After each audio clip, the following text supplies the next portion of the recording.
Hello everybody and welcome back to the Scale Model Outlaw. So this is going to be another one of those long videos as we slowly work on our pacer. Earlier in one of the shorter videos you saw me put the putty on the side.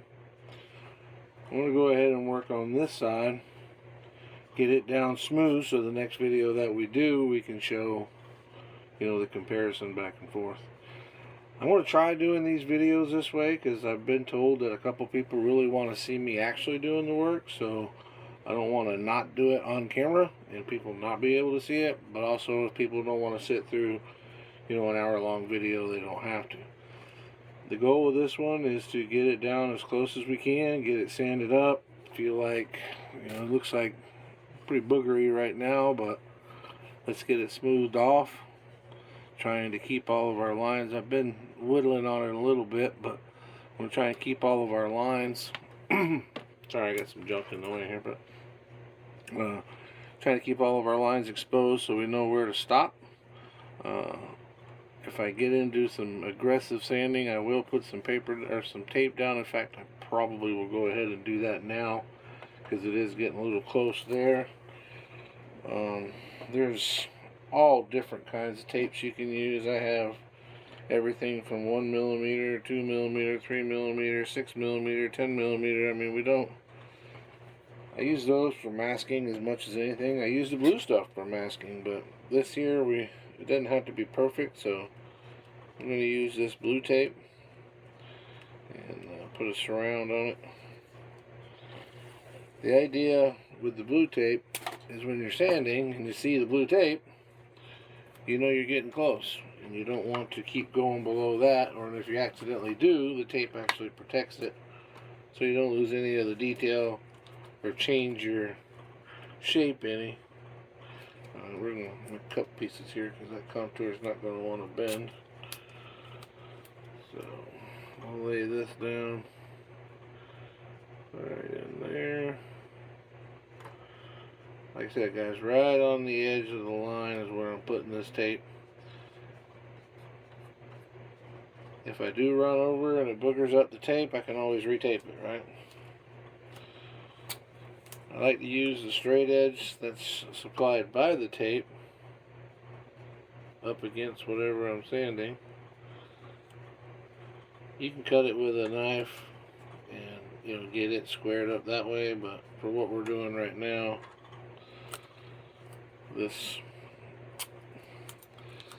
tear method, we'll call it the tear method, seems to be able to work. I've got a little bit of a lip up here that I'm going to eventually take out, so I'm not going to put any tape there. I've got this line that's part of the hood, the hatch. I've got that there. I do want to save that, so we're going to go ahead and see the best way to go about this. We'll put that right on the edge of that line so we don't lose any detail there. And it ain't got to be perfect, but the closer you get it, especially like on that line, the closer you get it, the better off you'll be. So I left that over a little bit, so now we can be doing some sanding and know that we're not going to tear up our lines that we want to use. Give you a little bit of an example. I know this phone thing sucks, guys. I will do better with the new camera. I'm doing research, talking to different YouTubers. I don't have a lot of money to spend on this. I want it to be presentable for y'all, but I ain't going to try to go broke doing it. I'm doing this 100% by myself. I have no sponsors of any kind. Maybe as the channel grows, somebody will like what they see I'm doing, and maybe I can pick up one. But in the meantime, we're doing what we got. We'll move this just a little bit this way. Hang on, guys. I'm going to move you a little bit because I don't want to hold this thing close to me. I still want you to be able to see, so you unlock I literally use my hobby vise to hold my phone in place. That tells you how low budget we are.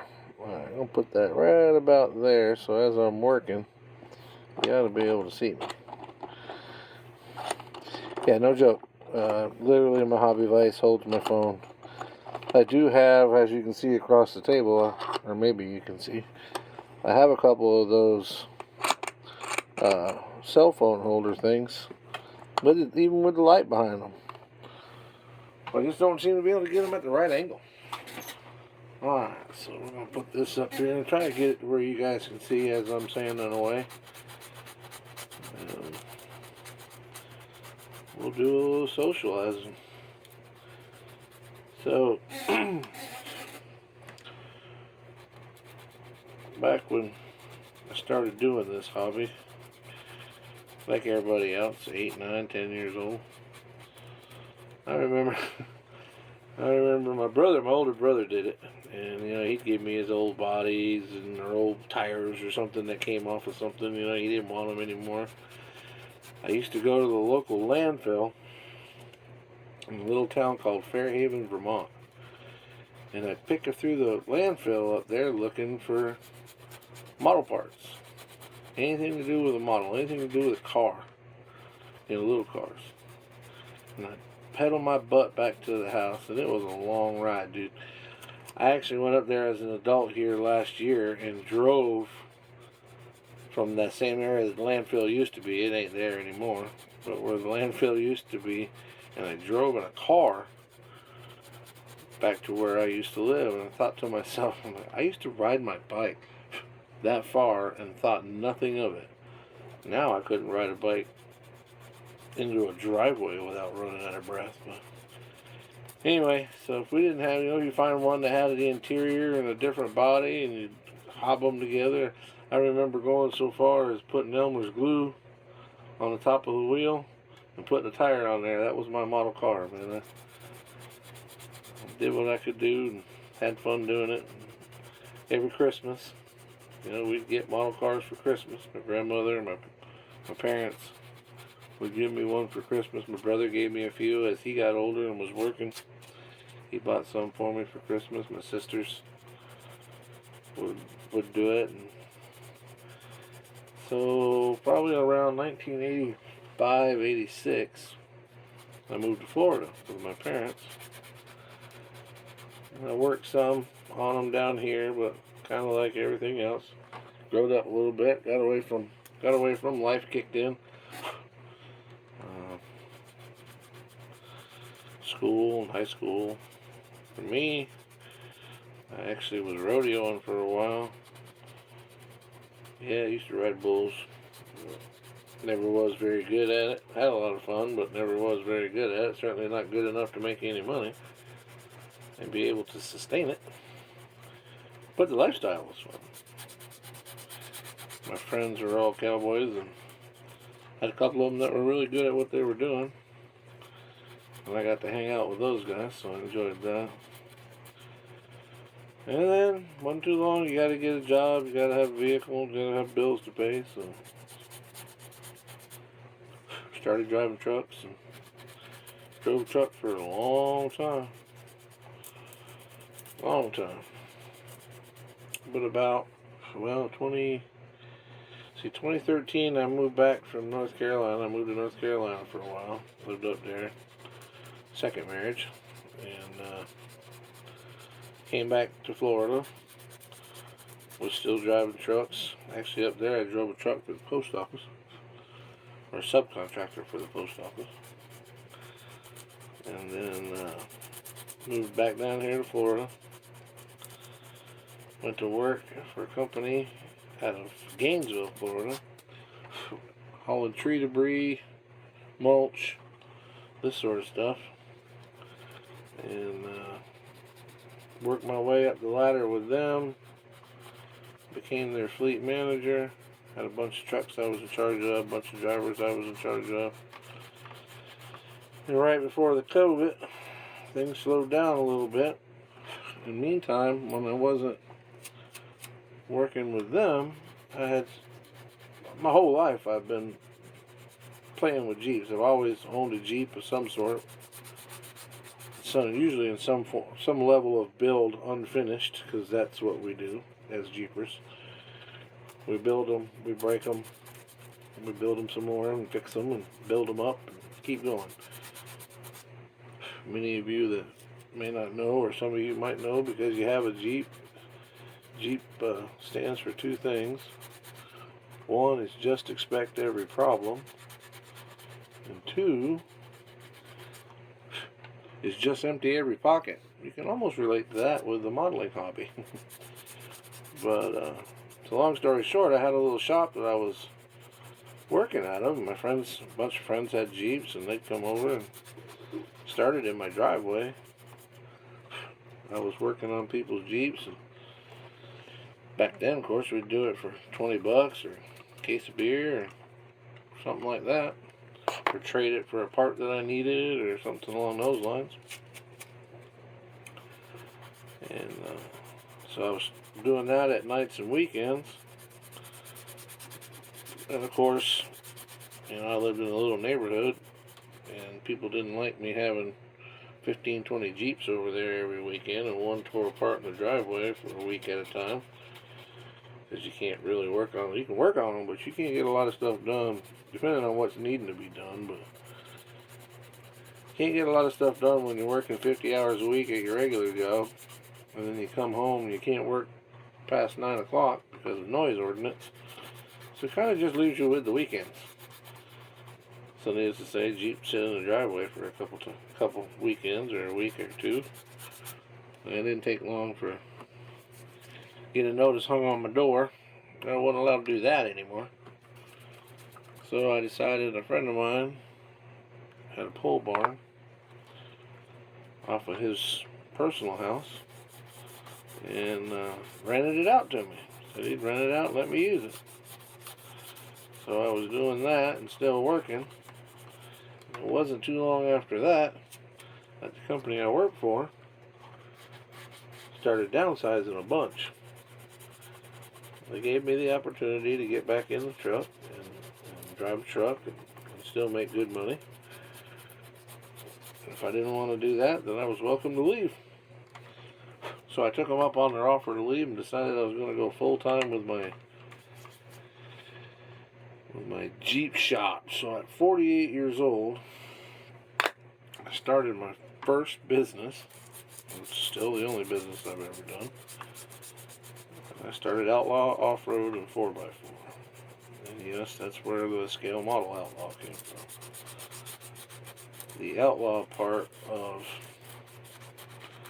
the whole thing is from my tattoo. It actually says Outlaw and Renegade. That's from the old bull riding days. Thought I was a wild outlaw, so decided to put it on my body. I have a tattoo on there. These chicks dig it too.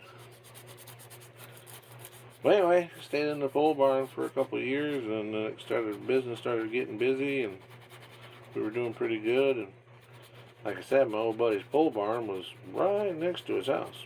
I mean, it wasn't 20 yards from the pole barn to his front door. And I got people coming in at 8, 9, 10 o'clock at night to pick up or drop off. And you know, those days, we'd do whatever we had to do, man. Still do, but those days it was, you know, we had to make our money. So needless to say, after a couple of years of that, I started looking for a commercial building, what they call a brick and mortar. And I found one. And so January 1 of this year will be 3 years that we've been in that building.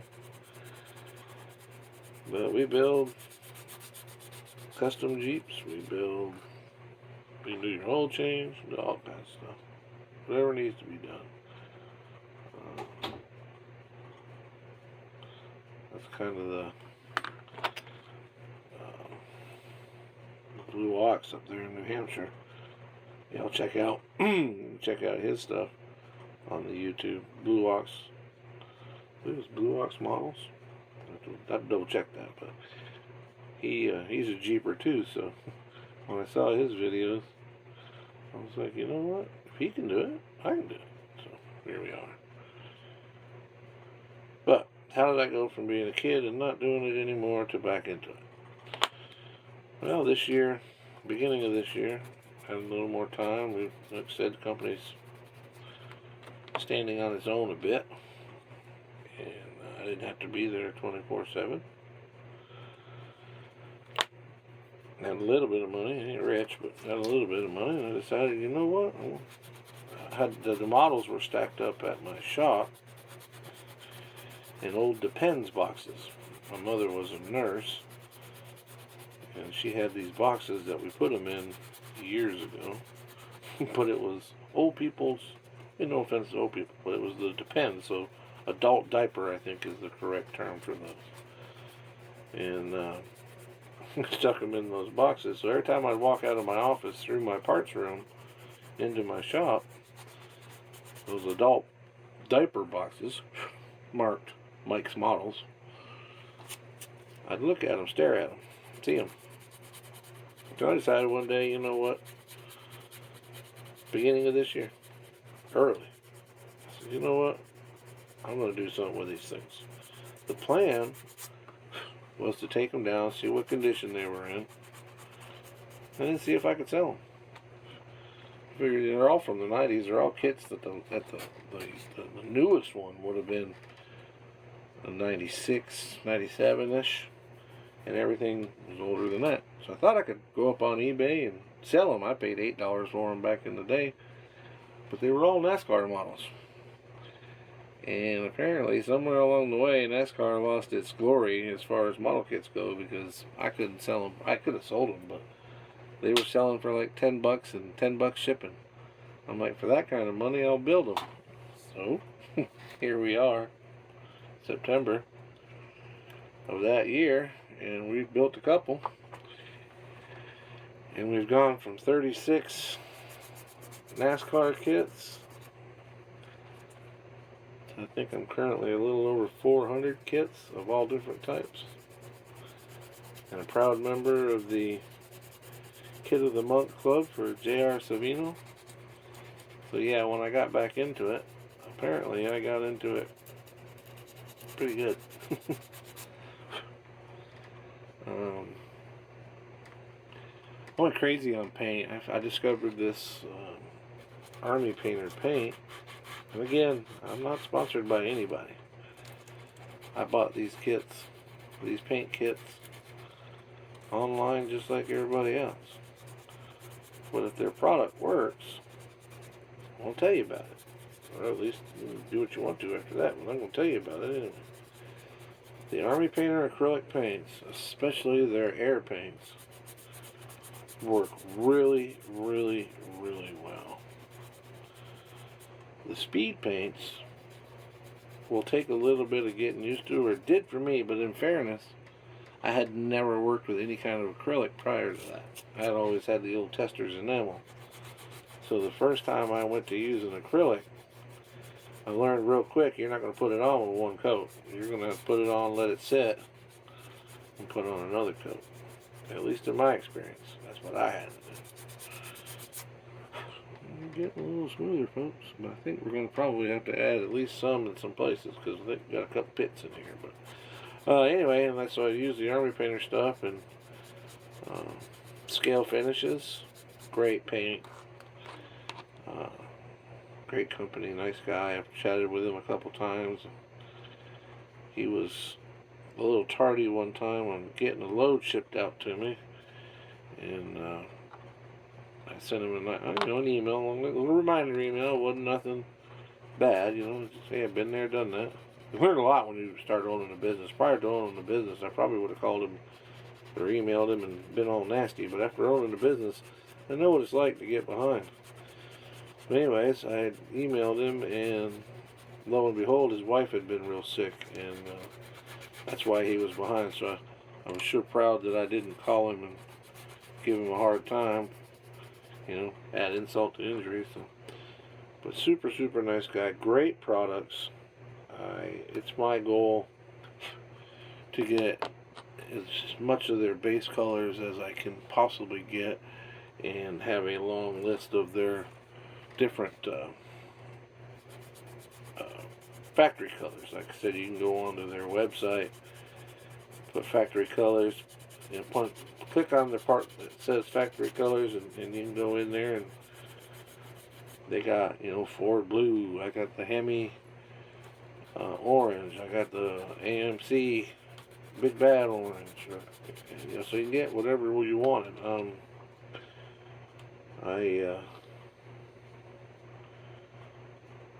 doing a Mercedes here on the is in the list. So I got some British Racing Green. Now I know there's a difference between British and German, but I really like that dark green, so we're going to use it. Volkswagen. I'm doing a Volkswagen Club for the build for the club, and I'm going to do it up in scale colors, or scale finish colors.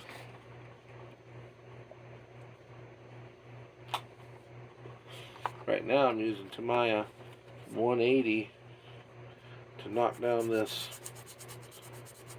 putty, and it's been here since I put this on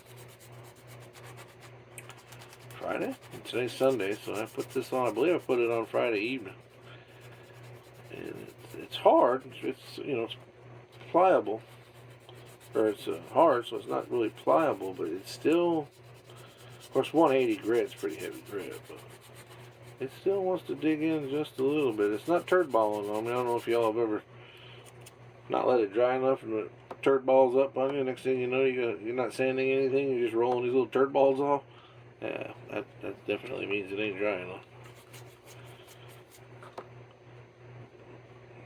No, just bringing it down a little bit at a time. But you can definitely see. Get my fat hand out of the way. You can see like these little holes.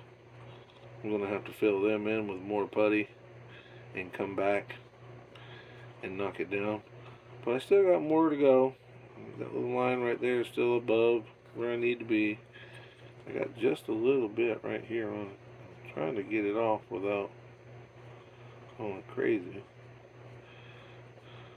But I don't want to dig into it too much. I'm sanding it so it's coming. But there it is. Try to get it up off of there, but if it's got plastic where we need it, we don't necessarily want Bondo unless we have to feather it in, which is possible. We may have to down the road feather it in some. I've got a plan for the tail lights. Well, I say I got a plan. I'm working on a plan for the tail lights. Not just shift gears a minute. You saw me go from that knife to this knife. Now this knife has got the gold blade on it that's nice and sharp. I always well, it was nice and sharp. I'll keep a good sharp knife, a new blade, handy, but when I use up a good blade that's where it's not as sharp as it should be, I'll put it on that one and then use that for less than tight spots, or less than, you know, stuff that doesn't necessarily need to be perfect. In this case, peeling it up and then cutting it with the sharp one. So basically I use it as a sharp knife, a sharp blade, and then I use it as a not so sharp blade. Get more out of it that way. Because they're not cheap. These are, the ones I use are these X-Acto. These are the X-Acto, these are the gold. The X-Acto Z's, that's what they call them. The Z series. I don't know what I paid for that, but I remember when I bought it, it was too much. So, I try to get as much out of them as I can. If it won't necessarily cut a decal line or something like that, but you can move some putty out of the way, or it might work for something else.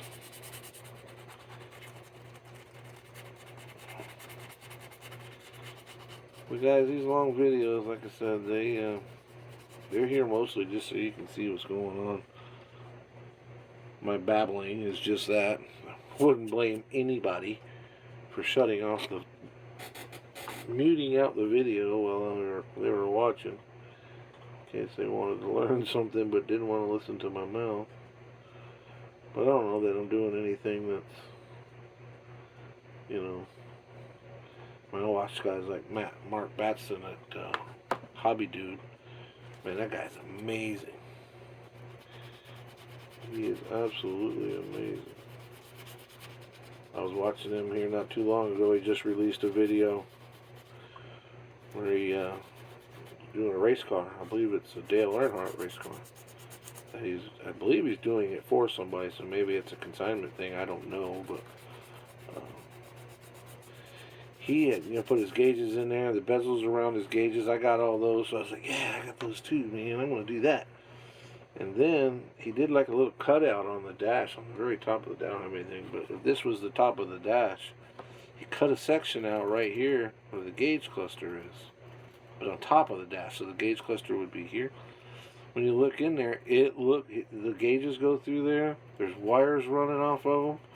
It looks like the real thing. I mean, it 100% looks like a micro version of the real thing. Like you could, like, if you didn't know better, you would think that the gauges, would light up and tell you the oil pressure, or tell you the RPM or whatever. It looks that real. He is definitely an amazing dude to watch work. His stuff is off the chain. And I knew that, Detail Master makes a lot of wires and hoses and whatnot. I had seen their detail wire online, and I'm like, 075, so in my head, I'm like, that's pretty small. I wonder what you would use that for. And I'm thinking, I could use it for this, I could use it for this, but you often, without seeing it, you're seeing pictures of it online, you don't really, you don't know. You don't want to buy something and then it not be what you expected. So to go on there and watch Mark, or Hobby Dude, use it, you can actually see it. It makes more sense to you. You know how big the gauge is. And then you put the wire behind it, and it makes more sense. So yeah, as soon as I watched his video, I found myself on the old interwebs ordering 2 packages of every color of the detail wire they had. So that'll probably be in a video sooner or later with what's in the box, bro. We had what's in the bag when I went to Hobby House the other day, so I'm sure we'll do a what's in the box, bro.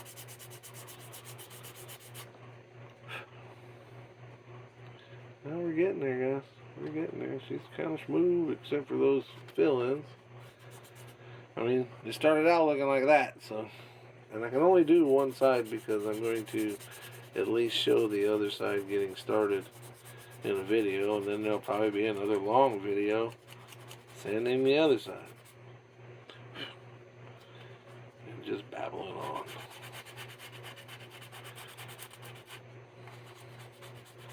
Talking about model and stuff. But anyway, back to that. Yeah, so back in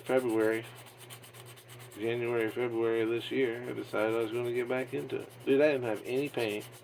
I had 36 kits that I'd been carrying around with me since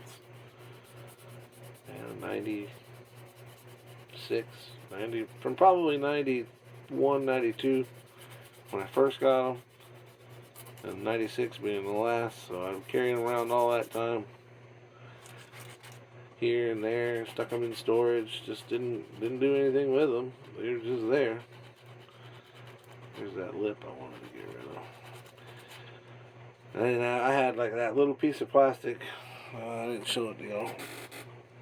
I'm carrying this piece. I didn't see the back of it, how booger it is. I've been carrying this piece of plastic around with me as something because back then when I was doing it, if you could get all the styrene and the pieces and parts that you can get now, I didn't know it. That doesn't mean it wasn't available, but I didn't know it. I remember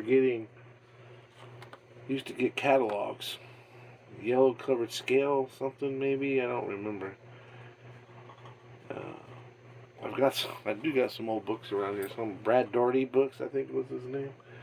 on how to detail stuff and all that. But yeah, you'd look through those magazines, and it was the catalog, and it was amazing. Oh, that's, you get this, you get that. But they didn't have like what they got now. I'm guessing that the 3D printer guys and all that, that sort of thing, getting detailed parts like you can get now, it's amazing. So being an old guy that got back into it, and I saw all that, and I lost my mind. I got too much stuff now. I am carrying around a Detail Master hose. I think it's Detail Master. I know it's, what is that? Display Scale Products. For you old guys, might remember that, but I've got two radiator hoses. I think that's what that is. Either one's a radiator hose for sure, the other one might be black detail wire from Scale Detail Products. So obviously when I got back into it, I went looking for them. They don't exist no more. Maybe Detail Master took them over or something like that. I don't know. But anyway, so getting back to it, I took this room and I bought this very top of this from, well, the base of this workbench is from Harbor Freight, but I wanted to make it bigger, so I added 1x10 boards. So not only did I make it longer, but I made it deeper, and then started building the shelves for the paint. These cabinets over here. I got one on each side that holds up one of the boards. Those came from Harbor Freight. They're little, I call them machinist boxes. They're all felt lined drawers and whatnot in there. And you know, machine. You think a machinist would keep his little bits in there. Maybe a woodworker would keep router bits in there and that sort of thing. Me, I keep colored tubing, flocking, all kinds of stuff in there. Probably need to go through it. Thread. I don't know if you guys saw on that red car, I used thread to act as zip ties for the roll bar padding. I ain't gonna lie, I wasn't 100% happy with it, but it worked and it was different. I tried it, and man, that's just it. If it doesn't work, if you try something it doesn't work, at least you tried, you know. But I do like to use it on, say, like a Volkswagen. If you're building a Volkswagen Beetle, and a lot of times, most of the kits you gotta glue the fenders on and all that. You take a black piece, even if you don't, you take a black piece of thread after you get it painted or whatever, and then you lay that thread right where the fender meets the body, and it looks like the little seal that's on the Volkswagen. So kind of makes it look pretty good. I'll have to show you. I'm sure there's videos out there to show you how to do it. I figured that out a while ago. It doesn't work on like the dirt car or anything like that. It's kind of a, you can use it, but it's not something you use on every car. It just doesn't quite get it. But like on a Volkswagen, it's, for whatever reason, it just lends itself to the Volkswagen. Or the Volkswagen lends itself to that. Works really well.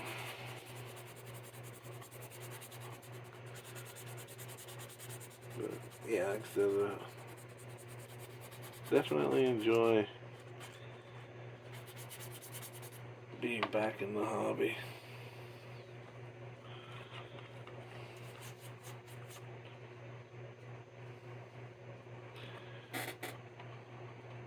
Little by little, huh? I'm getting there. You see that lip right there? That tells me I'm still up above. I still got it there. That's the one we was describing a while ago, but it tells me I'm still up above where I need to be. So. And hopefully this new gap filling medium works like it's supposed to. It says that remove gap. Hopefully it does, because I plan to use it to get some detail stuff out of it. Get the detail to smooth it out, if you will. Let it fill in the cracks and work that. But I know y'all can't see much, and most of this video is going to be me babbling.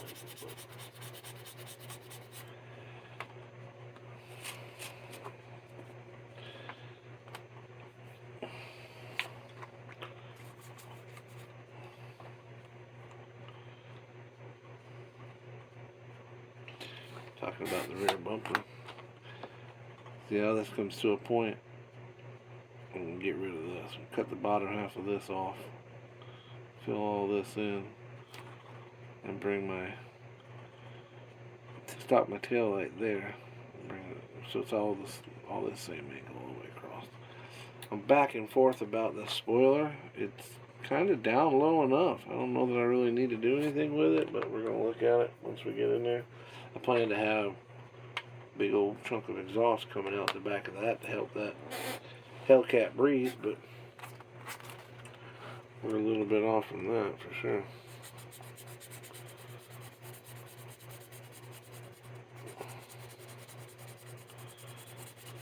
Yeah, like I said, we're literally making this long video, and as we are, my big long video from the other one is loading up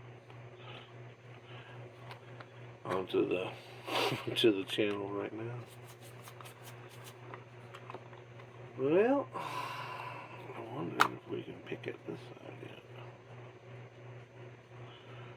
Might be able to scrub on that side a little bit, but I think we've got this. Oh, we still got some more room.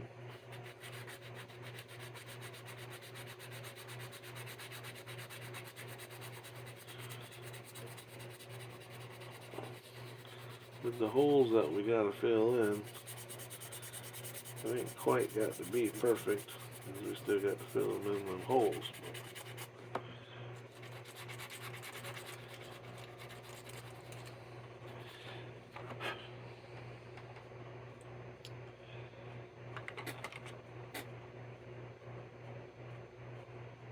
When we get it smoothed off, you might not be able to tell if there's anything there.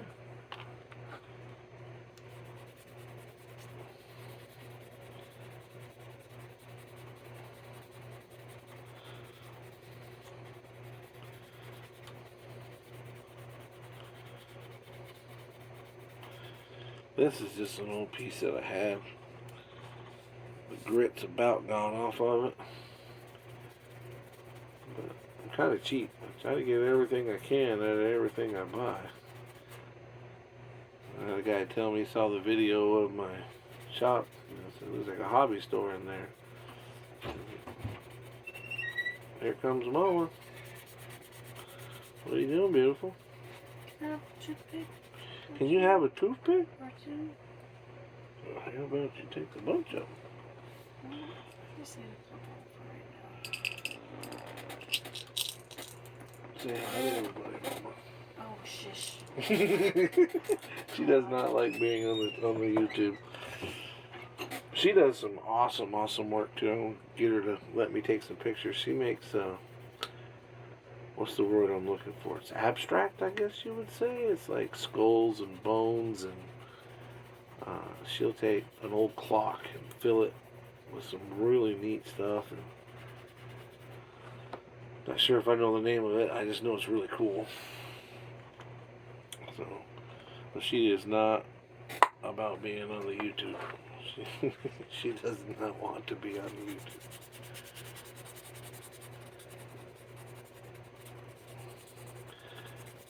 I built her workbench as well.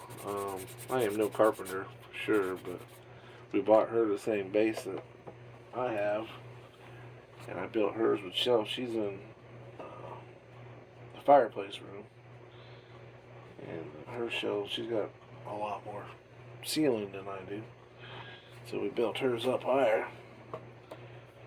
But it wouldn't have done me any good to have a big tall ceiling, because I'm 5'6". I can't reach it anyway. So it's better off to let her have it.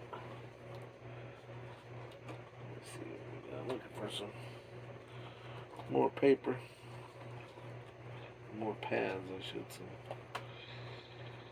400 grit might be what I could use. Actually, I've got it. There it is. Ta-da.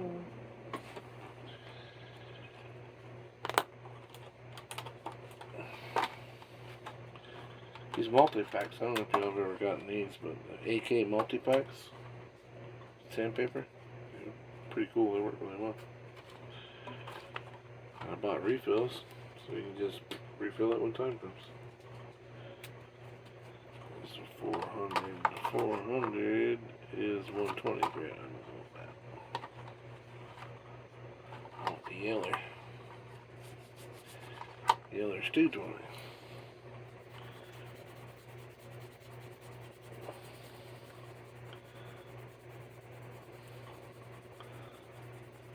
Get it all cleaned up, smoothed out.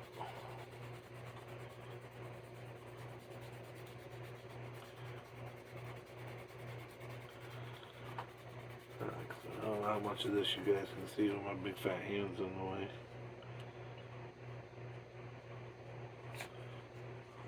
Well, we can talk about stuff. Talk about products.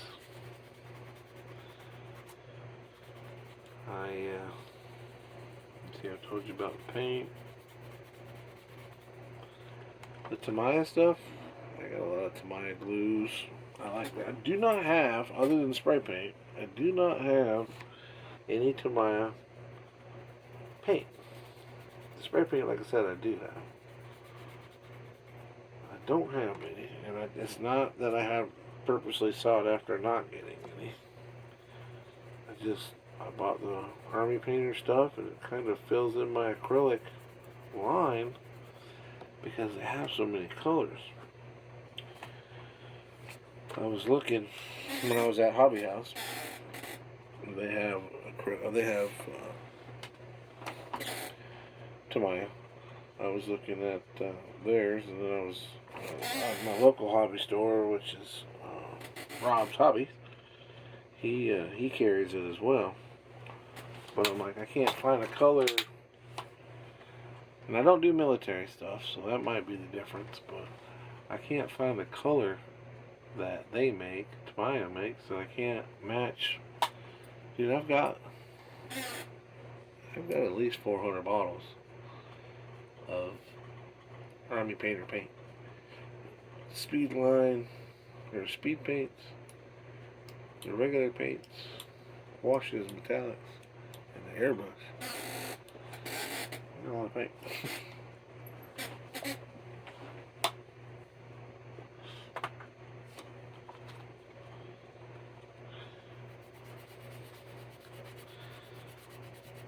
I may mute this video, but I don't know what would be more boring. Watching it with no, well, if I muted it and put music over it, that might be an idea. But that would require editing, as we talked about.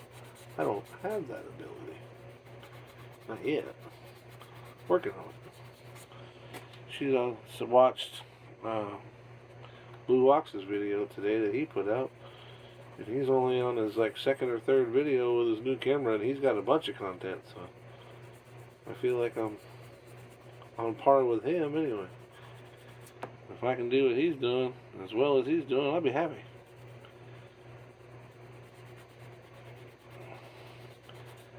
My friends over at Model Builder 411, we got some announcements coming up for them.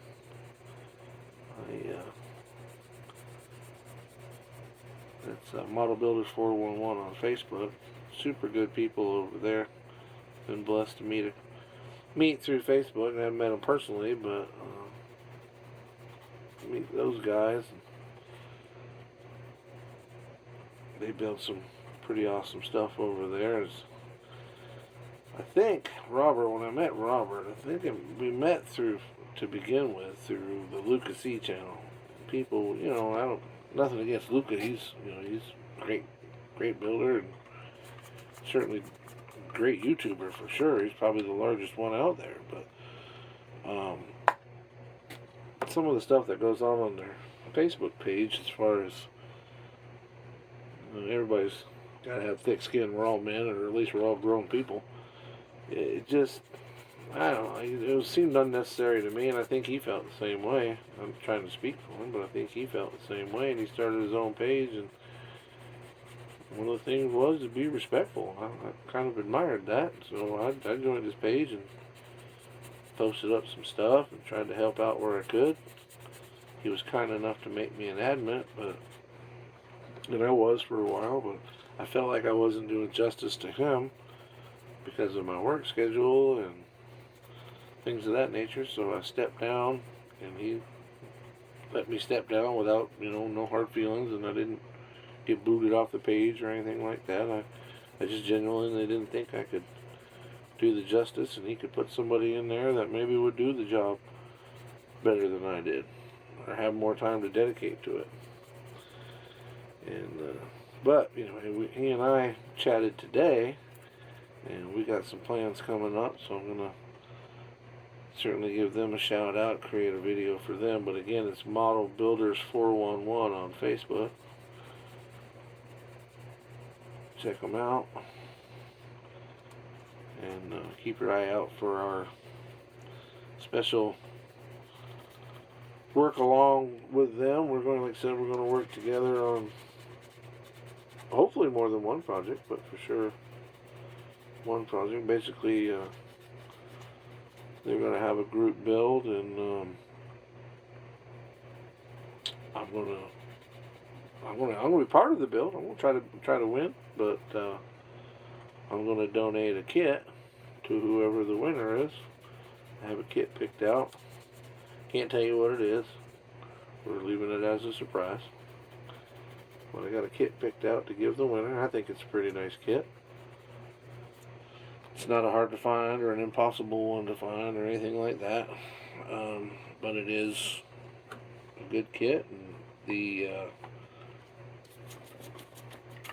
build will be a race car of some sort, so whoever builds it ought to be able to use the kit that I give them to go along with their build. So, again, we're looking forward to that.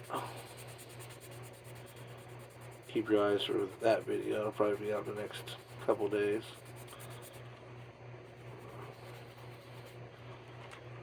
Keep an eye on my clock. I gotta go to bed early. Gotta get out in the morning. I think I'm just whittling here at this point. Probably need to add some more to fill in the holes, but boy, she's getting there. She is getting there. I still see that bulging out down here, but right along that line right there is just about perfect. Except for the craters in it, she's got some cavities, that's for sure. Right here, she's fat.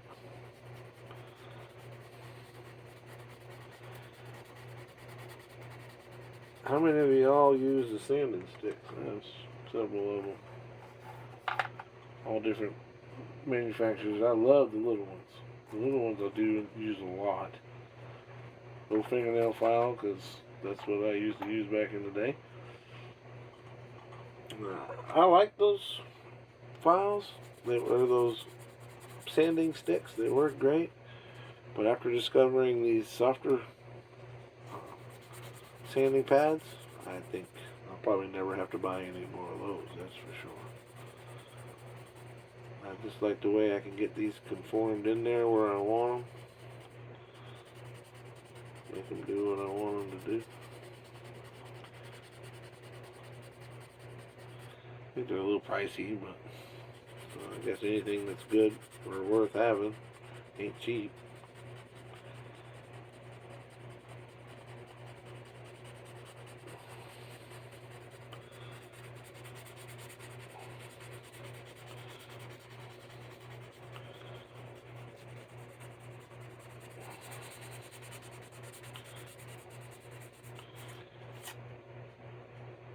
We're getting there. We're getting there. How long is my video? 49 minutes and 44 seconds? That's probably long enough, don't you think? Alright, guys. middle on this just a little more. I can't imagine after the first 5 minutes of doing this, you didn't have the idea what I was doing, and probably clicked off and said, "The hell with that guy. Let him sand his kid on his own time." But that's where we're at. You can see there at the bottom, she's still got a lip, but we're whittling it down. Right up through here, minus the potholes, right up through here is really good shape. The potholes are easy to fill. I'm going to fill them before we knock off, but I just basically put dobs of that putty in there and let it sit and come back and sand it smooth. Let's get our putty. Here it is.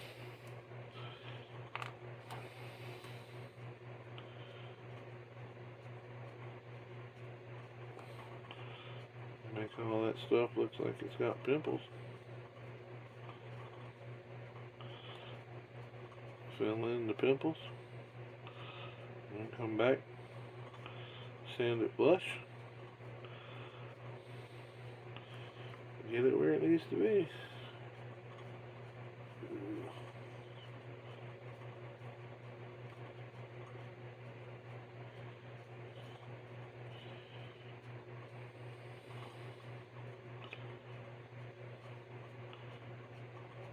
Yeah, I can hear it.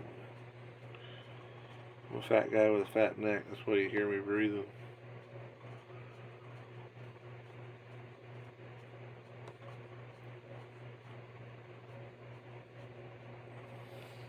So we came in and filled in most of the holes.